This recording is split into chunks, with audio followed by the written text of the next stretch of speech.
Welcome to the Middle Earth role-playing game system. my revisitation thereof of Iron Crown Enterprises MERP. This is the Far Harad.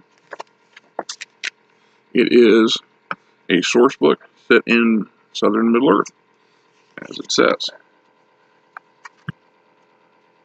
In the novels, as I've discussed in very other similar installments, here's some of the pictures in the back.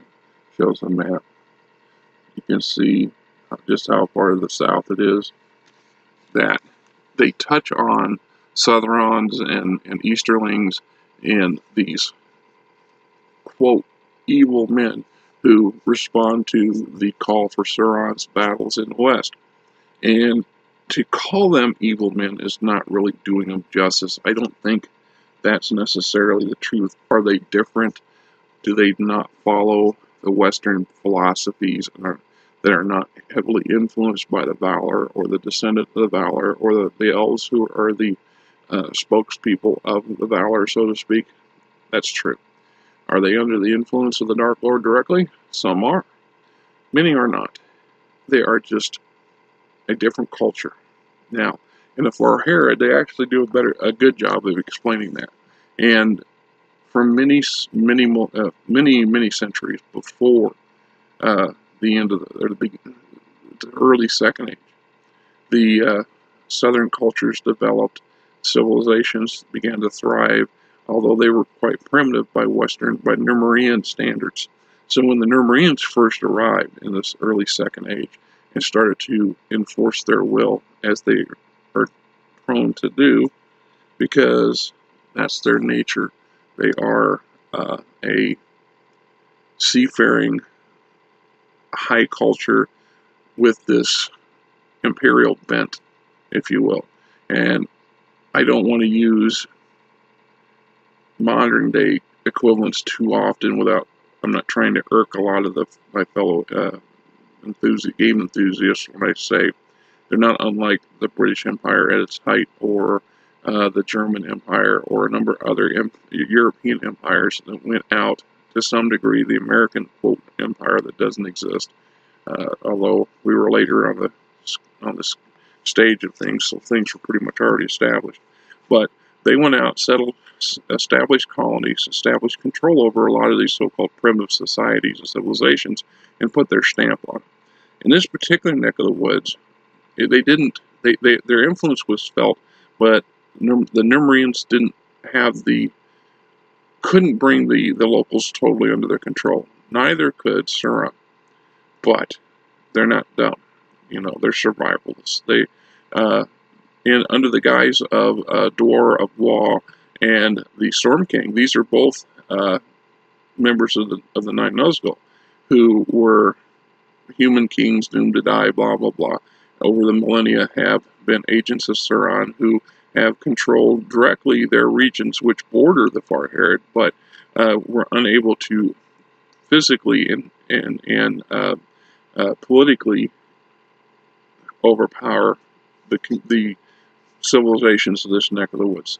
So these people are quite independent, and the part of the reason for this is their location. They are in the extreme south.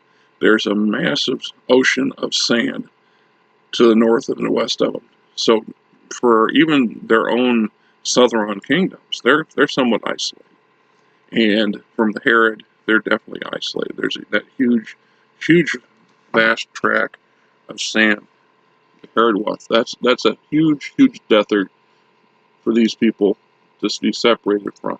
So it makes it much harder to enforce your will on them, so to speak. So the Scorched Land. The Sand Sea itself is also aptly named because they go in, there's a section here that talks about it. And I've used that knowledge in other desert settings for other campaigns that I've created. In this particular case, the dunes move as they're prone to do over time. And they can move as much as 20 or 30 feet in a given year because of the winds. The windstorms in the desert are fierce and quite dangerous. Because the dunes are moving, it's not possible to navigate the sea by the sea of sand by landmarks. There are no landmarks, and there's only 2 significant oases for resupply in them. And if you can't find those, you're hit. There's no caravan that's going to carry enough supplies to sustain itself across this desert and make it profitable or make it worth doing. So, not without being able to stop and resupply. The only way to traverse this is through either magical means or by using the same type of compass and sextants that a ocean-going traveler would need to find their directions. So you need to be very knowledgeable in navigation to traverse this area. So to get to it. So the same things. You follow the coast of or you cross the sea, or you cross the sand sea, but you better have the knowledge to do it safely. And then we got, it says, adventurers find the Far Harad rich with a challenge. In the port city of Dar, hired swords are always in demand. The vast desert looms ominously with a secretive population of Sandmen and natural hardship. Men tell of entire cities swallowed by the Dune Sea. Ghosts and demons are said to walk the shifting land, guarding treasures beyond imagination. All this and more await the brave in the Scorched Land. You know, I read these things, and I picture in my head a young Aragon traveling some of these far lands, just because under the guidance of Elrod, it was important for him, if he's going to be a high king of men in the West, to have a fundamental understanding of the geographic and political divides between these varied peoples that his future people are going to have to deal with. There's no way for Gondor to conquer the world. The New Marines tried it and didn't do it. Sauron tried it, didn't do it. So humans are going to always have a variety of kingdoms and cultures to cope with. And I can imagine him as a young adventurer going through all these, if you will, in time. And it gives me, some insight, if you will, into what his early life might have been like.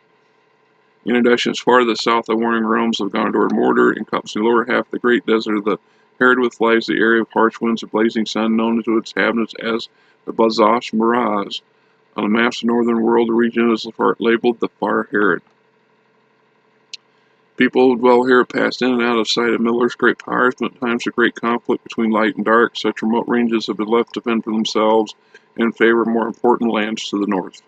This piece of the land has been swayed by outsiders, has always been given time to return to its traditional ways when greater nations grow distracted. So, it is a very interesting location with a lot of variety. We got our section on climate, the winds and the desert storms. I've only ran 2, if I can remember, desert campaigns, truly desert campaigns. I tried to run a dark sun campaign once, but I couldn't get my players, they didn't buy into it too well. I used part of this in my second campaign for my desert campaign, and it came off better. One of my problems as a GM was I live in the Midwest. I know what snow and ice and cold and hot and humidity and rolling plains are like. Small woodlands and streams and stuff. I can go out within 50 miles of my home and visit all that. But when it comes to a desert, I haven't the first inclination because I've never been there, other than watching TV and watching movies and reading into it. It's good to have reference material for when you are outside of the zone of your own personal knowledge. That's just my opinion on that, right? Okay.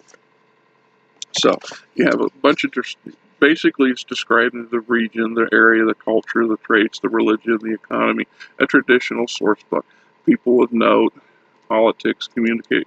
And we get into some adventure suggestions for playing in and around the region. To the net, so Far Harad, not a bad source book at all.